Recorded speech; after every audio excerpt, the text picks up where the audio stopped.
We're live. Okay. It cut off on me to begin with. It closed the program. I didn't know what was going on. Okay, so this is our Sunday evening fellowship. For the few of us that are here to fellowship, it's really a small group that we're doing here. Actually, Sunday morning is really a small group sometimes. Yeah, it's the same group. So it's all right. It's all good. God has brought who God wants to bring. We'll keep reaching out and see what God has for us. We're going to look this evening at a couple of questions I really want to ask. We're going to look at a couple of passages over the next 20 minutes, real quickly, that I'm going to try to go through just to kind of bring out some of the things we talked about this morning. We're going to look first at Romans 13, which is the passage that just about everybody goes to when talking about our involvement, our interaction with the civic responsibilities that we have, the government, and our responsibility as Christians to our society, and why we have those responsibilities. And I just want to really look at a couple of those, couple of things in that passage, and where Paul goes there. So Romans chapter 13, we're going to look at verses 1 through 7, actually 1 through 8. So he starts, let every soul be subject to the governing authorities. Now I want to stop right there. See how far we're going to get. Who is this written to? Every soul. So I got two answers, written to Christians and every soul. The book of Romans is written to the church of Rome, right? So he's talking to Christians, and he's including Christians into this every soul. So who is Romans 13 verse 1 speaking about? Richard? What, every soul? Every soul. Who gets to opt out of this instruction? No one. Let every soul be subject to the governing authorities. Now, when did Paul write? Well, what was the structure when Paul wrote the book of Romans? What do you mean by structure? I mean, what was the governing authorities he's talking about? He's talking about the Roman Empire. Okay, so Rome was the governing authority. What was their government structure? The Caesar, Who was what? What was his? Emperor. He was an emperor, right? How much freedom did people have to voice opposition to Rome? None. How much involvement did they have in electing the emperor? None. It wasn't like That's the Greeks. yeah. Greeks had a democracy. The Greeks had somewhat of a democracy, depending on the city-state you were in, the polis that you were in. The Greeks had democracy, but even Alexander the Great, that he wasn't democratically elected. Right. He was a conquering emperor. And so by the time he got in control and the Greek society formed as a whole, it was more of like a Roman Empire kind of thing. So Paul is not writing to people that have relative freedom saying, hey, enjoy your freedoms. He's writing to people that are under Roman governing authority, even if they don't like it, saying, hey, submit yourself to the governing authorities. Everybody, submit yourself to the governing authorities. Why does he say that?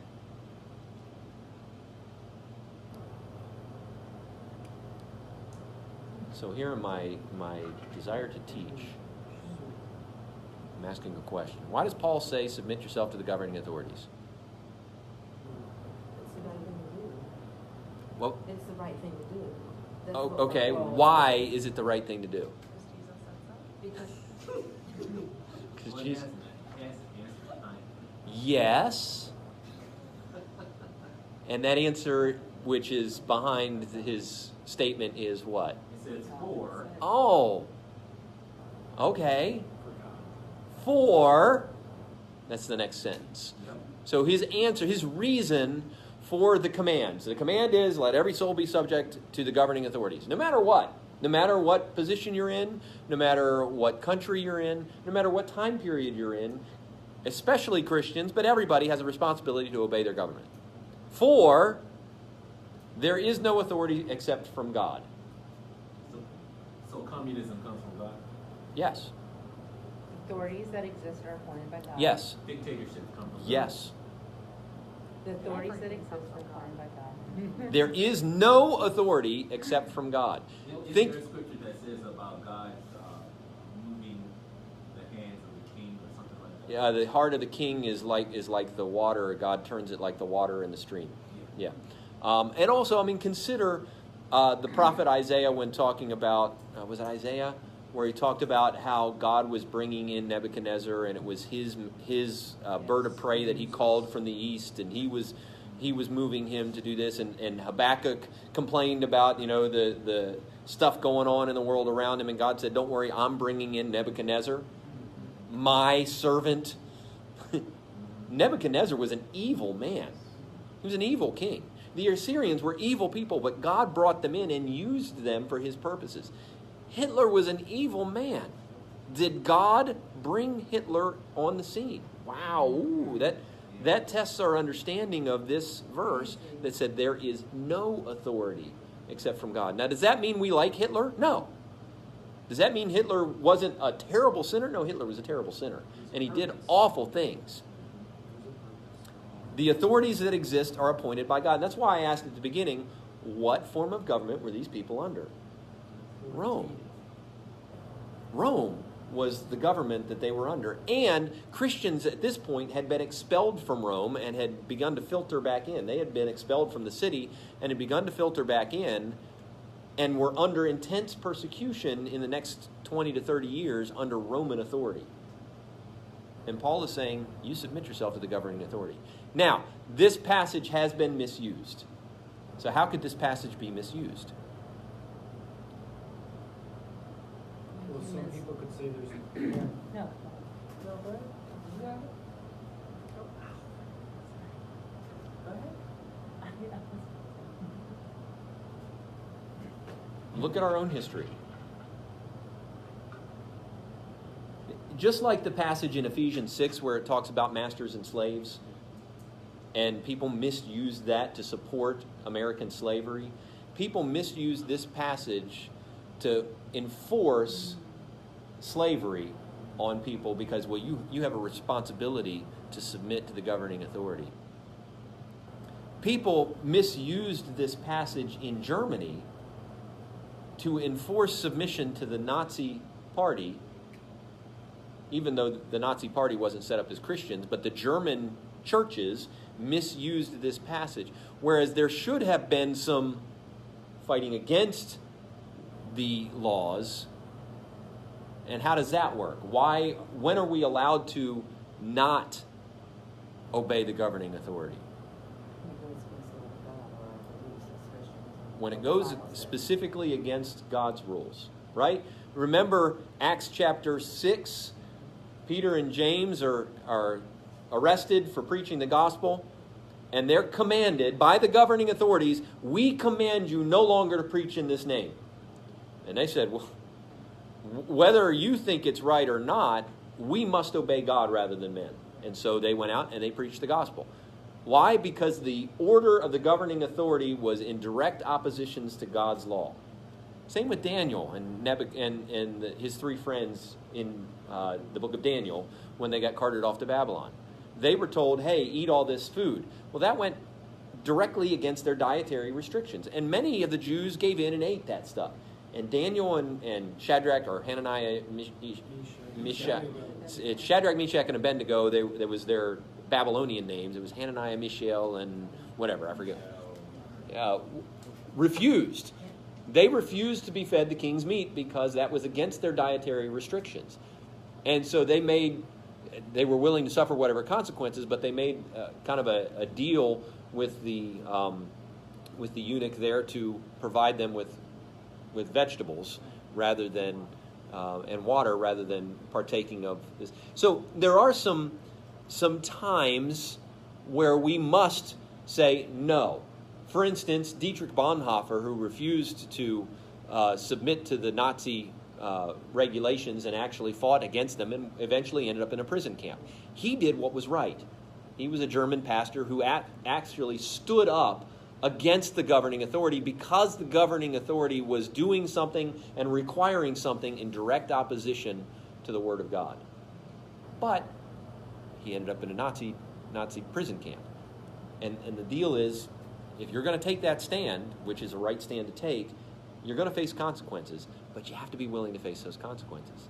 So there's some tough things that we as Christians have to deal with. In our current system, honestly, there are no laws out there that are currently forcing us to violate God's law. Our taxes go to pay for abortions. Now, oh no, your tax money doesn't go to do that. Yeah, our tax money goes to Planned Parenthood. Oh yeah, but they don't use that for abortions. I'm sorry, if they're not using it for this, they're using it for that. And if they're not spending money over here, the money that's over here is being used for what? I mean, it's like saying, in my budget, well, I'm not going to use the money from my job at the jewelry store to pay for us eating out, at Red Robin. But the problem is, if I then use other money for eating out at Red Robin, then the money that is from the jewelry store is freed up to do other things that, it's all the same money. It's all going to the same place, and I'm just determining where it's all going. And so our tax money is going to fund abortions. Do we pay our taxes? Yes. Answer, yes. And we work within our system to try to change the law. Now, if we had the federal government require that Richard perform abortions, then Richard's going to have to say, And doctors have been faced with this. Christian doctors have been faced with this. What do we do? Now that, the ACA and this, that, and the other, how do we handle? Well, you refuse to do it. I actually seen it happen. When I was working at the Coast Guard, there was a chaplain there, and they turned over, they pulled everybody into the gymnasium, turned down the lights real dark, had a film going telling that you will accept the homosexual and transgender thing. Mm-hmm. And it was by order of the heads of the Coast Guard military. Right. And said that any chaplain who refuses to marry them will have to resign from their position. Yeah. And there was a chaplain that we had there who said, Richard, I have to leave. Yep. It's been very difficult for chaplains in the military, recently especially, in how do you handle that kind of situation, whatever the situation is. I mean, you're not allowed to proselytize as a chaplain. Yep. Well, we're commanded to preach the gospel. And if that's your position as a chaplain, as a pastor, you're commanded to share the gospel. But if you're not allowed to, well, that goes in direct opposition to God's law. And so what do? Well, you resign your position if you have to. It's been difficult. It's been difficult for Christian schools who receive money from the government through grants and all kinds of stuff, because there are certain restrictions that come with those, or certain things that they have to allow, and that directly violate our conscience as well, how we understand. How do you handle those? Well, how I say you handle it? You refuse the money from the government. And some people have taken it so far to say churches should not incorporate, because once you incorporate, you put yourself under the authority of the civil government as a church, and a church should not incorporate. Well, I don't think we have to go that far yet. Now, eventually, churches might have to decide, we're not taking any, because we don't receive money, but our incorporation as a 501(c)(3), which is a nonprofit organization, allows your offerings to be tax deductible. One of these days, we might not be able to do that. And so those are some issues that, how do you handle those kinds of things? Well, as a Christian organization, you submit yourself to the governing authority as much as you can until those governing authorities try to force you. What are you doing? Huh? Water. They try to. It's kind of drinking. Oh, I thought it was empty. Somebody used that already. Oh, never mind. Yeah. Might be one in the fridge. Yeah. There's one there that's holding up my phone. Check in the fridge, Richard. I just looked in there. I saw the bugs. So let me finish reading this passage, and then we'll move on, and I'll be done. Because these are some issues that really struggle. Verse 2, Therefore, whoever resists the authority resists the ordinance of God, and those who resist will bring judgment on themselves. So we've already shown that there are some what-ifs in this passage. That, but what if this happens, or what if this is a situation? So you have to understand that there's some caveats to all of this. For rulers are not a terror to good works, but to evil. Do you want to be unafraid of the authority? Do what is good, and you will have praise from the same. And these are all reasons. So rulers exist because God put them there. Rulers are terror to bad people, not to good people. Verse 4, rulers are God's minister to you for good, but if you do evil, be afraid, for he does not bear the sword in vain, for he is God's minister, an avenger to execute wrath on him who practices evil. And remember, he's talking even about the Roman emperor at this point. Is set up by God. Therefore, his conclusion, you must be subject not only because of wrath, but also for conscience' sake. For because of this, you also pay your taxes. For they are God's ministers attending continually to this very thing. Render therefore to all their due, taxes to whom taxes are due, custom to custom, fear to whom fear, and honor to whom honor. So his point is, you respect and honor those who are in position of authority over you because they represent God, whether they're good representatives or bad. Ultimately, your submitting to government is the same as your submitting to mother and father, which is a representation of your submitting to God, is his point. Verse 8, owe no one anything except to love one another, for he who loves one another has fulfilled the whole law. So he gets down into the interpersonal actions here of us as Christians with other Christians and with non-Christians alike in our society. It's about love. You love one another. Any questions about all of that? Turn to 1 Thessalonians 4.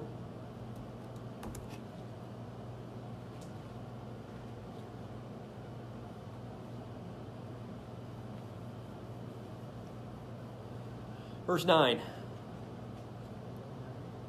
But concerning brotherly love, you have no need that I should write to you, for you yourselves are taught by God to love one another. So there he is again, where he ended in Romans 13. He's picking up here in 1 Thessalonians. And indeed, you do so toward all the brethren who are in Macedonia. But we urge you that you increase more and more. So here's his urging to individual Christians. So increase in your love towards one another. That you also aspire to lead a quiet life, to mind your own business. I love that. Mind your own business, Paul said. Now, that does not mean that as Christians we're not to be involved in each other's lives. As a pastor, for one thing, I have a responsibility to be involved with all of you, all y'all, to make sure that you're growing in your faith and to question you about that. I need to be more involved. You guys ought to be involved with each other, challenging one another to grow in your faith and to increase in your love for one another and encouraging each other. But that means you got to mind your brother a little bit. But ultimately, you're responsible for yourself, not for anybody else. So lead a quiet life, mind your own business, and work hard, he says, as we commanded you, that you may walk properly toward those who are outside. See, our responsibility as Christians is to just live godly lives so that we behave properly towards those who are non-Christians. So as we engage in the world, we're not to be busybodies, we're not to be nosy, we're to work hard, and that is really an indication as why do you work hard at your job? To glorify God. So that you may walk properly towards those who are outside. I tell my boss all the time that he's not my boss. He's not. He pays me. He doesn't even sign my paycheck. I sign my paycheck. Which might be a dangerous thing. I don't know. But I'm a signer on the account, so I sign my paycheck. Yeah, sometimes I sign a little extra pay. No, I'm just kidding. I don't, honestly. But I've earned that trust with him where, he hardly knows what the right hand doesn't know what the left hand is doing. But I've told him over and over again, he is not my boss. God is my boss. I work hard because God's the one I'm working for in order to be a good example to my boss, who's a rank, no, I'm just kidding. He's an awful guy. No, he's a great guy. You're a great guy, Steve. In case you ever watch this. So it's a key to understand. You don't work for the guy that writes your paycheck. You don't work for your supervisor. You work for God. You work hard because you work for God, and you want to be a good example of what a Christian is to the non-Christians around you. That gives it's what the Reformers, that's why they call it a vocation, your calling. That's where the idea the Reformers had was not that the pastor had a vocation, a calling, and you guys just work. It was that your job, whatever you do to make a living is your vocation. That is your calling by God. You have been called to be a computer specialist. You've been called to work with kids. You've been called to do whatever it is you do at that secret agency we're not allowed to know about. I mean, you've been called to be a gymnastics coach, you know. And Richard, you've been called to be retired. So, Well, you got 1 Peter 2:13. okay. Is that on your list? No, but okay. So go ahead. Let's look at that too. 1 Peter 2:13. Hi, Lori Brown. Lori Brown's here. She joined us. So now we have one person that's going to pay attention. So therefore submit yourself. Now, you start me with a therefore. Come on. Therefore. Verse 11, Beloved, I beg you as sojourners and pilgrims, abstain from fleshly lusts which war against your soul, having your conduct honorable among the Gentiles. So we read this morning.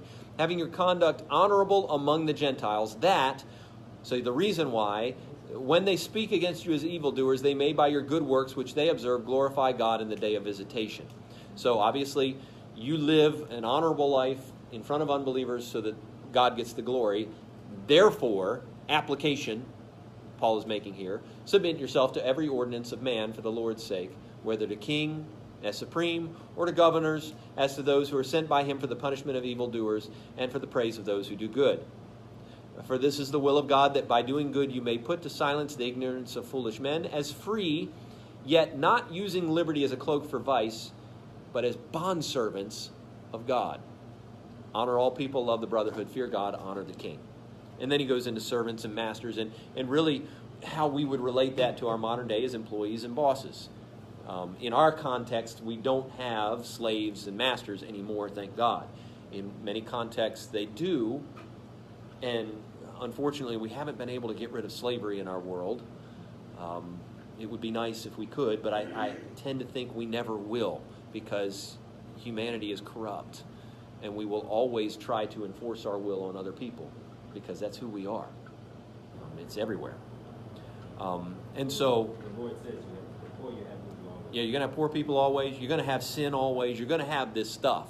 And so what God tried to do was regulate the stuff, knowing full well that human beings are sinful and it's going to be there. Again, people misuse this to promote slavery, and that's not at all what God was doing. Nor was Paul doing that, or Peter in this case, or Paul in Ephesians chapter 6. But the application is you live in such a way that at work, in your relation to the civil government, in relation to how those outside the church perceive you. So you've got all of these different areas of interaction with the world around us, that you are living an honorable life so that God gets glory. That's tough. Man, that's not easy. That means you've got to be, and Jim loves this word, intentional about everything you do. It means you have to think about everything you do. It means you have to think about every interaction with every person you have. Wow. Yeah, that's tough. You can't just float downstream as a Christian. You got to swim up the stream. Freshwater trout. Is that a sea creature? Salmon. From the ocean. They go to fresh water. Yes, okay. So any questions about all of that? We didn't answer all of the issues, and you can't in 20 minutes. You'll come up with issues that you'll think about, and you'll go, well, how do I handle this? think about those things. Pray about them. Ask somebody, how does this play into it? How do we handle a president that we don't respect? And that doesn't just mean this one. There's been presidents from both elected parties in my lifetime that I have not respected as human beings. There's been people in Congress that I have had very little respect for from both parties. So it's not just how do you deal with them? Well, you treat them with respect. And this was honestly one of the things that I have, I read discussions on Facebook, and I need to stop because I start typing and I go, no, I'm not going to say it. A lot of people believe that President Obama was disrespected because he was black. And yes, there was some of that. There was a lot of that. There was a lot of disrespect just because he was opposition party. A lot of people disrespected Bill Clinton. He was impeached, for goodness sake, because he lied under oath about sex in the Oval Office. I mean, come on.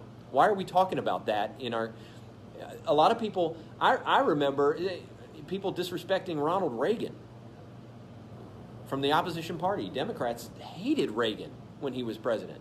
And they took every opportunity to say it. People drew swastikas on George Bush's forehead on pictures. Called him a Nazi. They've called Trump a Nazi. And the thing is, you may disagree with their policies, and they may be total jerks. But we are called to respect them. And that's tough. As Christians, we've got to respect people we disagree with. We've got to treat people with respect. And that goes to, the president, the elected officials, and your neighbor that might be throwing a party on a Friday night and keeping you up all night. You treat them with respect.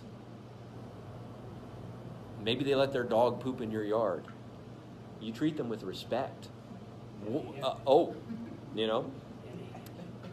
Honestly, if we treated each other with... If our society, if we as people treated each other with respect, we wouldn't have half the problems we do.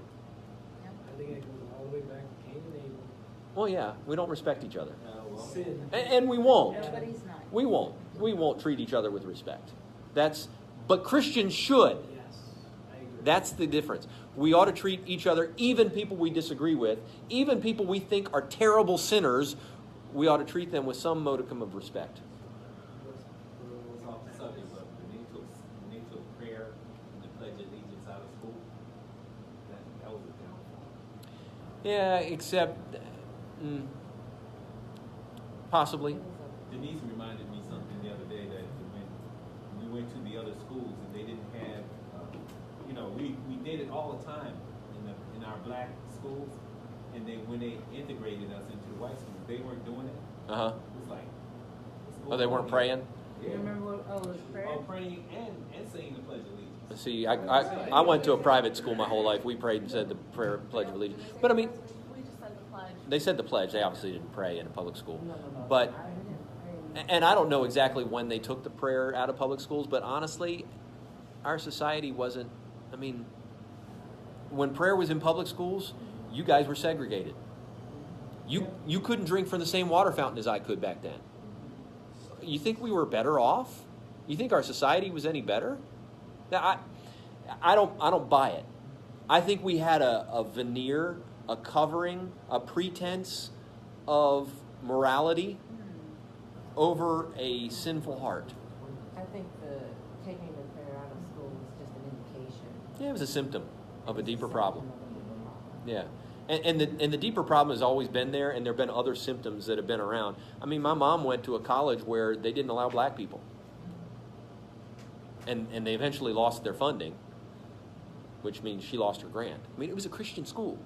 Oh. It was a Christian school that didn't allow black people. I'm not going to mention the school because they're still around. But they're very conservative and down in South Carolina. Is that called conservative or is it called no? First name is Bob, last name last name starts with Jones. But anyway, but I was reading today, Well, not today, but I was reading a couple days ago in preparation as it was talking about the moral majority this morning. I didn't know Jerry Falwell. You know the reason why he started Liberty Christian Academy, which was a local private school, was as an all-white Christian school. He started it as an all-white Christian school because they began integrating the schools in Virginia at that point, and he wanted to start. Jerry Falwell had some racist tendencies. We cannot be like that. Not too long ago, they had at Liberty School, there was no interracial marriage. Yeah, well, that's Bob Jones wouldn't, even once they did start allowing, there was no interracial dating allowed. So we have had a facade of morality on top of a society that was sinful at heart.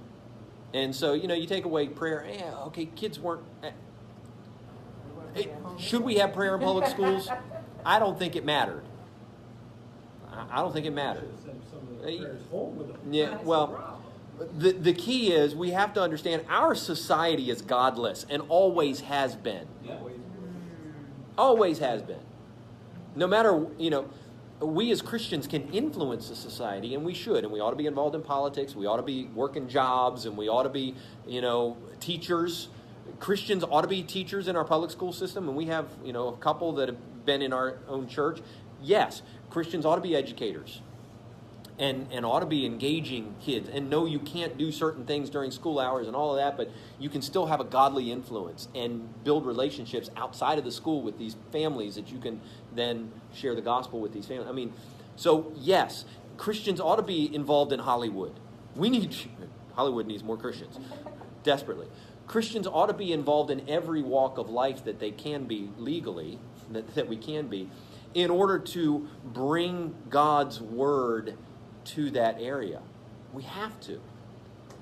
And we can't assume that just because we had Leave It to Beaver on TV that our society was Christian. We can't assume that. We have to understand that this same society slaughtered Native Americans and enslaved an entire race, well, you guys know, enslaved an entire group of people and called ourselves Christians. Yeesh. It's ugly. It doesn't mean that we're a terrible nation compared to others. It's, so the whole Make America Great Again, MAGA, what's again? What do we want to go back to? That's always been my concern. Is it Bill Brown and I, Lori's listening, Bill Brown and I used to talk about, the Norman Rockwell era, that all the Christians want to go back to the Norman Rockwell era. Really? No. It wasn't perfect back then either. It wasn't perfect when the Puritans were around. Let's not think that. It wasn't perfect during the Reformation either. We got to move forward. We got to move forward and seek to live godly lives today, not ever try to live in the past because you don't want to go back. So anyway, that's it. And I hope everybody has a good evening. We didn't answer all the questions that we need to answer, and we probably never will. But have a good night.